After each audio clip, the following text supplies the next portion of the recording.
একটা মেয়ে একেবারে একটা হোয়াইট পেপার হয়ে তার শ্বশুরবাড়িতে যায়। তার শ্বশুরবাড়িতে যুদ্ধ করার জন্য সে যায় না। পৃথিবীর কোনো নারী তার শ্বশুরবাড়িতে যুদ্ধ সংঘর্ষ করার জন্য যায় না। সবাই একটা হোয়াইট পেপার। যখন একটা বেনারসিতে একটা নারীকে বিয়ে করে একটা ছেলে তার বাড়িতে নিয়ে যায়, তখন সে একটা ব্ল্যাঙ্ক পেপার, একটা হোয়াইট পেপার, সাদা কাগজ। এই কাগজে শ্বশুরবাড়ির লোক যদি রজনীগন্ধা আঁকে, রজনীগন্ধায় দেখা যাবে। যদি ক্রস চিহ্ন দেয় বারবার, তাহলে ওটাই দেখা যাবে। মানে আমি বলছি যে একটা মেয়ে তার শ্বশুরবাড়িতে যুদ্ধ করার জন্য সে যায় না, সে একটা সাদা কাগজের মতো মন নিয়ে যায়।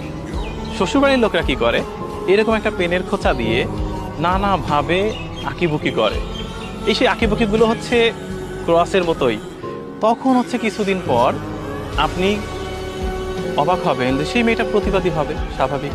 নির্যাতিত মানুষ তো ঘুরে দাঁড়াবেই। তখন বলে, দেখেছো এই বউয়ের কি মুখ, মুখের উপরে কথা বলে।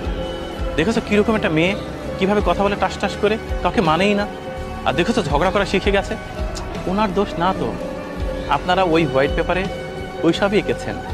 ঝগড়া, বকাবকি, গিবত, মারামারি, এগুলো এঁকেছেন এবং সেটারই ফিডব্যাক আপনি দেখছেন।